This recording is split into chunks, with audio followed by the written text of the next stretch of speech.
যারা বেদাত করে নিজেরা আহলে সুন্নাত ওয়াল জামাত পিয়া বেশি প্রচার করে।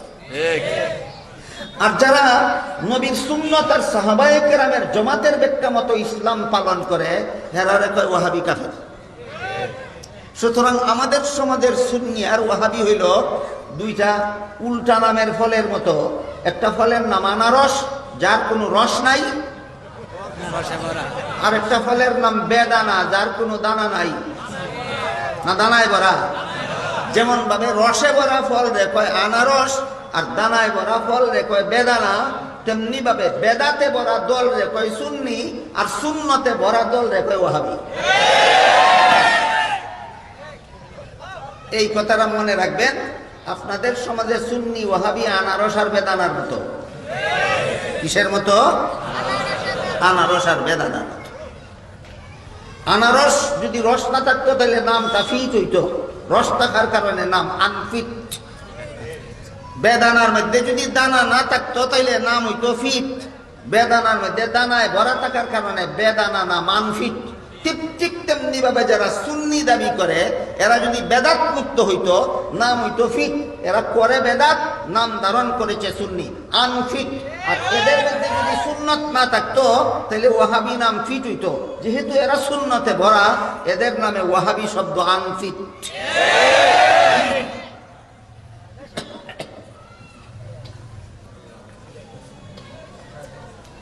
এতক্ষণের আলোচনার দ্বারা আমাদের বুঝতে পারার কথা যে কোনো মানুষ মুসলমান কোন সময় হয় আর আহলে সুন্নাত ওয়াল জামাত কোন সময় হয়। এবার আপনাদের বলতে হবে কোন মানুষ মুসলমান কোন সময় হয় আর আহলে সুন্নাত ওয়াল জামাত কোন সময় হয়। সুন্নতে রাসূল আর জামাতে সাহাবার ব্যাখ্যা মতো যদি আল্লাহ মানে, সুন্নতে রাসূল জামাতে সাহাবার ব্যাখ্যা মতো ফেরেশতা মানে, সুন্নতে রাসূল জামাতে সাহাবার ব্যাখ্যা মতো কুরআন মানে, সুন্নতে রাসূল জামাতে সাহাবার ব্যাখ্যা মতো নবী মানে।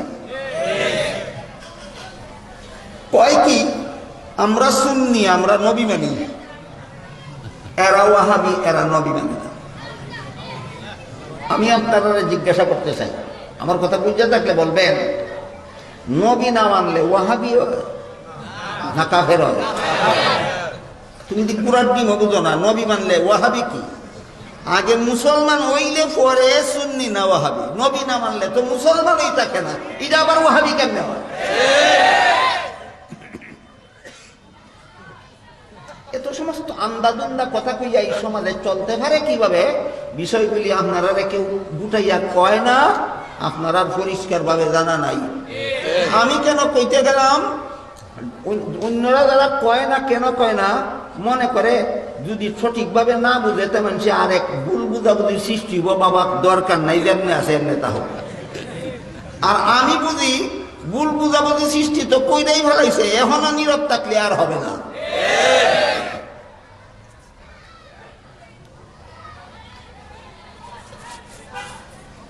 এবার বলুন তো, কোনো মানুষ, কোনো মুসলমান নবী না মানলে ওয়াহাবি হয় না কাফের হয়? আপনারা কি কেমনে মুসলমান হলেন? ছয় কথা মন গড়া ব্যাখ্যা মতো মানবেন না সহি ব্যাখ্যা মতো? সহি ব্যাখ্যা কত ঠিকানায় পাওয়া যায়? প্রথমটার নাম সুন্নতে রাসূল, দ্বিতীয়টার নাম সুন্নতে রাসূল। আর জামাতে সাহাবাকে যারা ব্যাখ্যার জন্য উৎস মানে, এই সমস্ত মুসলমানের আসল নাম হইল আহলে সুন্নাত ওয়াল জামাত। তাহলে এবার আমরা দেখব নবীর সুন্নতের দ্বারা আর সাহাবায়ে কেরামের জামাতের দ্বারা আমাদের মুসলমানের সমাজের মধ্যে প্রচলিত কতগুলি প্রথা আছে, এই প্রথাগুলি নবীর সুন্নতের দ্বারা সাব্যস্তকৃত কিনা, প্রথাগুলি সাহাবায়ে কেরামের জামাতের দ্বারা সাব্যস্তকৃত কিনা। সহিহ মুসলিম শরীফের এক হাদিসে উল্লেখ আছে, আমাদের নবী মুহাম্মদুর রাসূলুল্লাহ সাল্লাল্লাহু আলাইহি ওয়াসাল্লাম প্রতি সপ্তাহের সোমবারে নফল রোজা রাখতেন। কিবারে? প্রতি সপ্তাহের সোমবারে যদি নফল রোজা রাখেন তাহলে সারা বছরে কটা নফল রোজা হয়? 52টা নফল রোজা। সাহাবায়ে কেরাম জিজ্ঞাসা করলেন, ওগো আল্লাহর রাসূল, আপনি প্রতি সোমবারে নফল রোজা রাখেন কেন? রাসূল বলেন 2 কারণে আমি প্রতি সোমবারে নফল রোজা রাখি। 1 নম্বর কারণ হলো আল্লাহ সর্বপ্রথম যেদিন আমার কাছে কুরআন নাজিল শুরু করেছিলেন সেই দিনটা ছিল সোমবার। এই জন্য প্রত্যেক সোমবারে আমি নফল রোজা রাখিয়া কুরআন নাজিলের জন্য যে আল্লাহ আমাকে বাছাই করলেন এর শুকরিয়া আদায় করি। 2 নম্বর কারণ হলো আমি যেদিন জন্মগ্রহণ করেছিলাম সেই দিনটা ছিল সোমবার।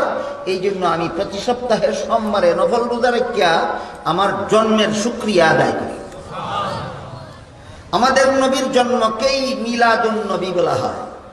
আমাদের নবীর জন্মকেই মিলাদুন নবী বলা হয়। তাহলে মিলাদুন নবী উপলক্ষে, আমাদের নবীর জন্ম উপলক্ষে নবী কোনো কাজ করতেন কিনা? করতেন। কি করতেন? রোজা রাখতেন। জন্ম তারিখে না জন্ম দিবসে? জন্ম তারিখ যদি একটু সময়ের জন্য আমি ধরে নেই 12ই রবিউল আউয়াল, এটা বিতর্কিত তারিখ, নিশ্চিত তারিখ নয়। তারপরও কথাটা সহজে বোঝার জন্য আমি একটু সময়ের জন্য ধরে নিলাম নবীর জন্ম তারিখটা হইল 12ই রবিউল আউয়াল আর নবীর জন্মের বার হইল সোমবার। কথা বুঝেন? তাহলে বলেন তো নবীর জন্মের তারিখ আসে বৎসরে কবার? আর নবীর জন্মের দিবস আসে বৎসরে কবার? নবীর জন্ম উপলক্ষে জন্মের তারিখে কিছু করেছেন না জন্ম দিবসে করেছেন? 12ই রবিউল আউয়ালে নবীর জন্ম তারিখ 12ই রবিউল আউয়ালে নবী নিজেও কিছু করেননি, উম্মতকেও কিছু করতে বলেননি, নবীর সুন্নতের দ্বারাও কিছু প্রমাণিত নাই, সাহাবায়ে কেরামের জমাতেও কোনো কিছুর উল্লেখ নাই। সুতরাং 12ই রবিউল আউয়ালে মুসলমান কোনো অনুষ্ঠান করবে এটা সুন্নতে রাসূলের দ্বারা প্রমাণিত নয়, জমাতে সাহাবার দ্বারা প্রমাণিত নয়। এটা প্রমাণিত হয় একটা মাত্র দলিলের দ্বারা, দলিলটার নাম মনগরাতুল কিতাব।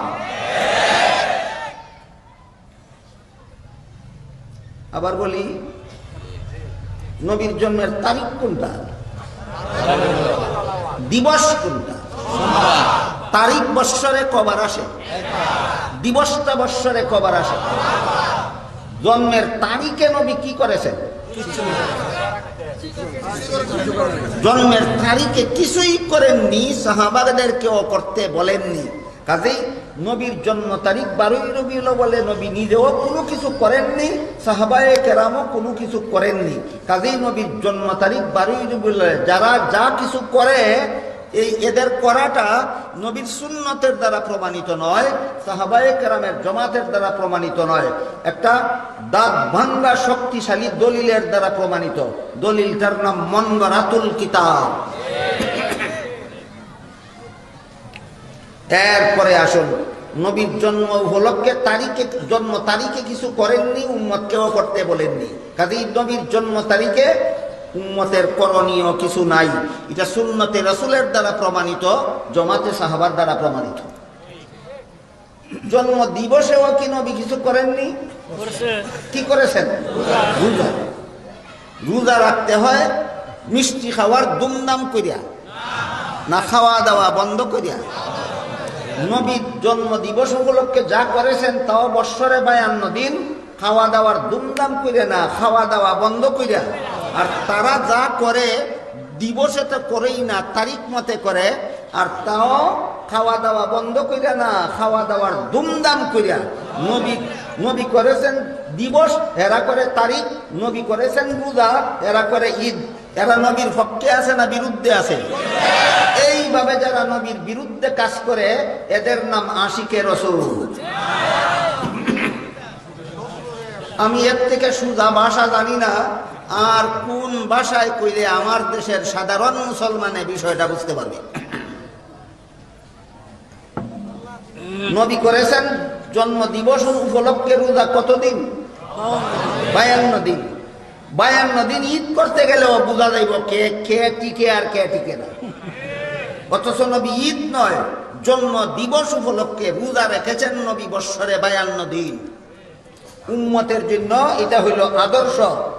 কোনো উম্মতেও যদি চায় নবীর জন্ম দিবস পালন করতে, তাহলে বৎসরে যে কোনো সোমবারে যদি রোজা রাখে এই উদ্দেশ্যে যে আবার নবী এই দিন জন্ম হয়েছিলেন, আমার নবী এই দিন নফল রোজা রাখতেন, এই জন্য আমিও এই দিন নবীর অনুসরণে নফল রোজা রাখি, তাহলে সত্যিকারের অর্থে এই উম্মত নবীর জন্ম দিবস পালন করলো।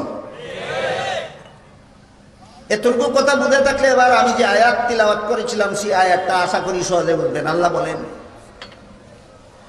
ওয়ামা আতাকুমুর রাসূলু ফাখুযুহু ওয়ামা নাহাকুম আনহু ফান্তাহু। নবী তোমাদের যা করতে বলেন তা করো, যা করতে বলেন না তা ছাড়ো। নবী আমাদেরকে 12ই রবিউল আউয়ালে কিছু করতে বলেছেন না, তাহলে এই দিনের করা ছাড়ো। নবী আমাদেরকে সোমবারে কিছু করার কথা বলেছেন, কি নফল রোজা। কি রোজা? নফল রোজা। না রাখলে গুনাহ হবে না, কিন্তু রাখলে সওয়াব হবে। কেন? যে নবীর জন্ম দিবসের রোজা, যেহেতু নফল, এই জন্য না রাখলে গুনাহ হবে না। কিন্তু যেহেতু নবী রাখছেন, আমাদের জন্য নফল হিসাবে বিধান দিয়েছেন, আমাদের জন্য এই নবীর জন্ম দিবস পালনের ব্যবস্থা দিয়ে গেছেন। নবী যা দিয়েছেন তা গ্রহণ করো, নবী যা দেননি তা বর্জন করো, আল্লাহ কোরআনে বলেন। এখন যদি নবী যা দিয়েছেন তা গ্রহণ করে না, নবী যা দেননি তা মন গারাতুল কিতাব থেকে পালন করে, তার নাম হয় আহলে সুন্নাত ওয়াল জামাত, না বেদানা?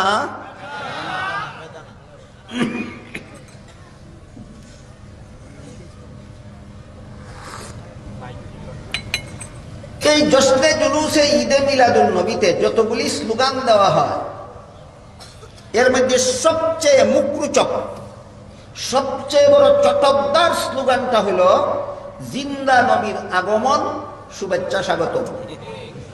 জিন্দা নবীর আগমন, শুভেচ্ছা স্বাগত। আমরা একটু বোঝার চেষ্টা করি, তুমি যে জিন্দা নবী কইলা, কি অর্থ বুঝাইলা?